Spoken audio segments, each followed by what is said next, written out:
नमस्कार मंडळी, मी पंढरनाथ ठोंबरे आपलं स्वागत करतो.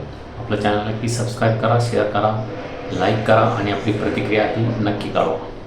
येत्या काही दिवसामध्ये स्थानिक स्वराज्य संस्थेच्या निवडणुका होत आहेत आणि या निवडणुकीमध्ये महायुती आणि महाविकास आघाडी एकत्र लढणार की सोबळावर लढणार याच्या चर्चा सध्या राज्यभरात जोरदार सुरू आहे. आणि या निवडणुकीमध्ये स्थानिक स्वराज्य संस्थेच्या निवडणुकीमध्ये महायुती ही बाजी मारणार की महाविकास आघाडी बाजी मारणार याचीही सध्या रंगतदार चर्चा सर्वत्र सुरू आहे. आणि या निवडणुकीमध्ये देवेंद्र फडणवीस यांना कोणत्याही परिस्थितीमध्ये भाजप हा पक्ष नंबर 1 वर आणण्याचा प्रयत्न करायचा आहे. कारण राज्यामध्ये सध्या नंबर 1 वर भाजप हा पक्ष आहे आणि स्वतः ते मुख्यमंत्री आहेत. आणि येणाऱ्या काळात जर एकनाथ शिंदे आणि अजित पवार यांना सोडून जर भाजपाला येणाऱ्या निवडणुका लढायच्या असतील तर जो स्थानिक लेवलचा पाया आपण पक्का पाहिजे असं म्हणतो. राजकारणात तो पाया म्हणजे स्थानिक स्वराज्य संस्थेच्या निवडणुका असतात. आणि या स्थानिक स्वराज्य संस्थेच्या निवडणुकीमध्ये भाजपाला कोणत्याही परिस्थितीमध्ये 1 नंबर यायचा आहे आणि ज्या महत्त्वाच्या महापालिका जिल्हा परिषदा आहेत त्या आपल्या ताब्यात ठेवायचा आहे. त्यासाठी त्यांनी एकनाथ शिंदे आणि अजित पवार यांचा कार्यक्रम लावणं सुरू केलं आहे का असं चित्र गेल्या काही दिवसामध्ये दिसतंय. 1 वर्षभरापासून हे महायुती सरकार राज्यात आलेलं आहे. मात्र महायुतीमध्ये तिन्ही नेते एकत्र आहोत असे जरी सांगत असले तरी या तिन्ही पक्षामध्ये कोणत्या कारणावरून कुरबुरी सुरू असल्याचं आपल्याला दिसतंय. आणि या कुरबुरीमध्ये भाजपाला आता या कुरबुरी नको आहेत. येणाऱ्या 2029च्या निवडणुका असो, लोकसभेच्या असो, विधानसभेच्या असो, आपलं पुन्हा एकदा सोबळावर सत्ता कशी येईल या दृष्टिकोनातून त्यांनी प्रयत्न सुरू केलेले आहे.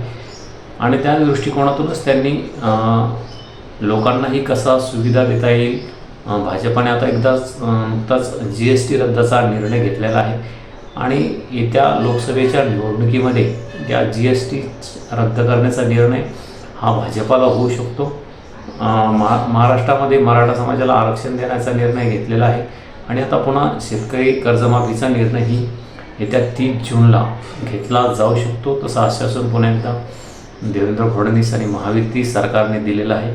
त्यामुळे एकंदरीत भाजपाची जी वाटचाल आहे ती पुन्हा एकदा सोबळावर राहणार आहे. आणि जर एकनाथ शिंदे आणि अजित पवार यांना सोबत घ्यायचं असेल तर ते भाजप आपल्या अटीवरच या दोघांनाही सोबत घेऊ शकतं. नाहीतर या दोघांना वेगळा पर्याय येणाऱ्या काळात शोधावा लागू शकतो अशी परिस्थिती सध्या आपल्याला महाराष्ट्रात तरी दिसते. इतर देशामध्ये, इतर राज्यात अद्याप तशी परिस्थिती नसली तरीही त्या दृष्टिकोनातून भाजपाची वाटचाल सुरू राहणार आहे असं दिसतं. 2029च्या राज्यातील असो की देशातील असो या सर्व निवडणुका भाजप हा सोबळावर लढणार यात जवळपास तीळ मात्रही शंका नाही.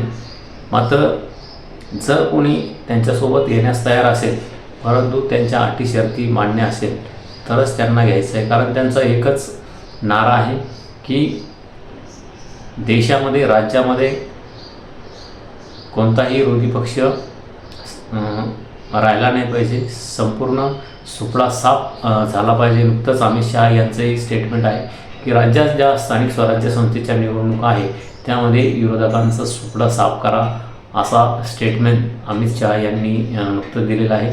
त्यामुळे एकंदरीतच त्यांचे मित्रपक्ष असो की विरोधक त्यांना शून्यावर आणण्याचं काम भाजपाकडून केलं जाण्याची शक्यता आहे. यापूर्वीही शिवसेना त्यांच्यासोबत होती. शिवसेनेमध्येही फूट पडली. राष्ट्रवादी काँग्रेसमध्येही फूट पडली. राष्ट्रवादीचं नेहमीच भाजपासोबत जायचं की नाही हे तळ्यात मळ्यात राहिलेलं आहे. अनेक वेळेस त्यांनी संधीसाधूपणा केला आणि अजित पवार असो की शरद पवार राष्ट्रवादीचे जे दोन्ही सर्वेसर्वा नेते आहेत त्यांनी नेहमी संधी साधूची भूमिका भाजपासोबत जाण्यासंदर्भात घेतलेली आहे. दुसरीकडे देवेंद्र फडणवीस, अमित शहा केंद्रामध्ये आणि नरेंद्र मोदी यांचं जे गणित आहे ते अमित शहा यांचं देश पातळीवर जरी गणित असलं तरी ते राज्यामध्ये ही नेमकी काय चाललं आहे आणि भाजपाचं जे नेतृत्व आहे ते कोणाच्या हाती द्यावं या संदर्भात त्यांचं नेहमीच प्लॅनिंग असतं, नियोजन असतं, ज्यामुळे गाव पातळीपासून स्थानिक स्वराज्य संस्थेच्या पातळीपासून राज्य लेवलवर आपली सत्ता राहील या दृष्टिकोनातून ते प्रयत्न करत आहेत. ह्या स्थानिक स्वराज्य संस्थेच्या निवडणुका ह्या देवेंद्र फडणवीस यांच्या नेतृत्वाखाली लढल्या जाऊ शकतात आणि जाणार आहेत.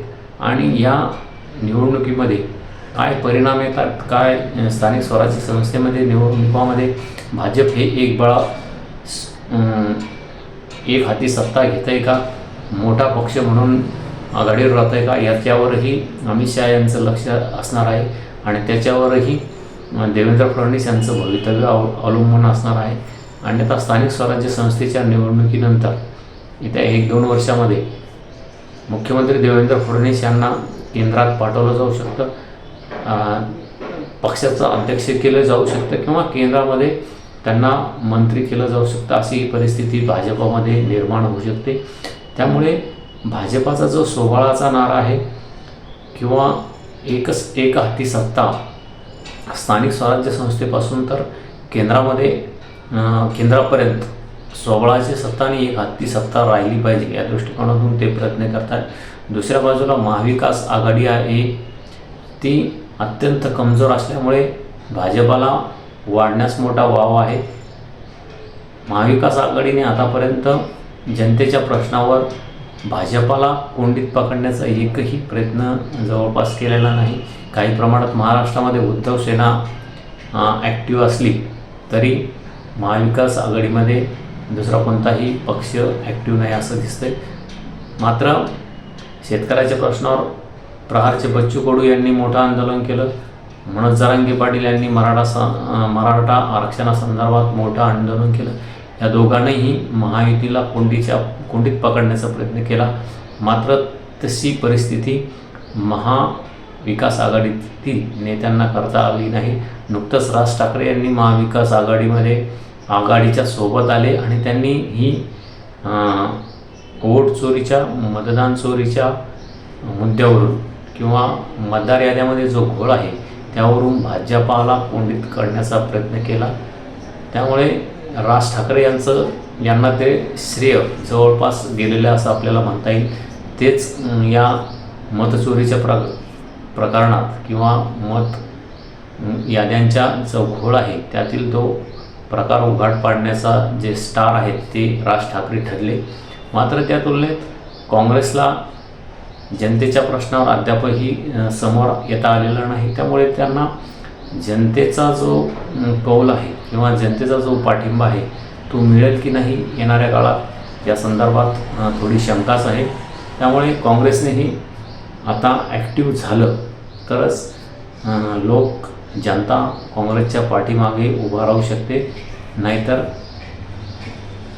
काँग्रेसला पुन्हा एकदा झिरोवर जावं लागू शकतं. स्थानिक स्वराज्य संस्थेच्या निवडणुका ह्या अत्यंत महत्त्वाच्या आहेत आणि त्यामध्ये काँग्रेसची भूमिका ही महत्त्वाची असणार आहे विरोधी पक्षनेता म्हणून. त्यामुळे तरी काँग्रेसने आता ॲक्टिव्ह होऊन भाजपासोबत कसं लढता येईल या दृष्टिकोनातून प्रयत्न करण्याचं गरजेचं असलं तरी भाजपा मात्र काँग्रेसला जवळपास शून्यावर आणण्यासाठी पुन्हा एकदा प्रयत्न करणार आहे का, अशी एक चर्चा सध्या स्थानिक स्वराज्य संस्थेच्या निवडणुकीच्या माध्यमातून पुढे आलेली आहे. त्यामुळे एकंदरीतच स्थानिक स्वराज्य संस्थेच्या निवडणुकीपासून लोकसभेच्या निवडणुकीपर्यंत भाजपाला एक हाती सत्ता आहे आणि जर मित्रपक्ष सोबत येत असेल तर त्यांच्या अटीवर येणं या मित्रपक्षाला आता भाजपाचं मान्य करावे लागणार आहे असं चित्र आहे.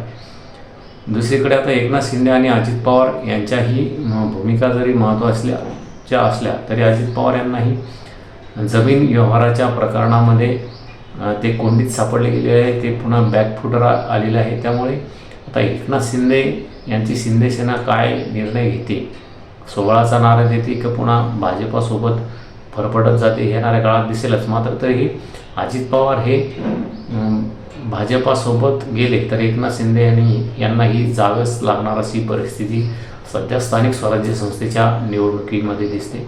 त्यामुळे आता देवेंद्र फडणवीस आता स्थानिक स्वराज्य संस्थेच्या निवडणुकीमधून स्वतः हिरो होतात का, भाजपाला पुन्हा 16वर सत्ता मिळवून देतात का, एक नंबरचा पक्ष म्हणून भाजप हा स्थानिक स्वराज्य संस्थेच्या माध्यमातून पुढे येतात का, की महाविकास आघाडीच्या बाजूने लोक जातील, जनतेचा कौल मिळेल लोकसभेप्रमाणे, हे येणाऱ्या काळात दिसेल. आपणही आपली प्रतिक्रिया नक्की कळवा की भाजप हे मित्रांना सोबत घेऊन लढेल की मित्रासोबत लढून मित्रांचा कार्यक्रम करेल किंवा महाविकास आघाडीचा कसा सुपडा साफ करेल, या संदर्भात आपली प्रतिक्रिया नक्की कळवा.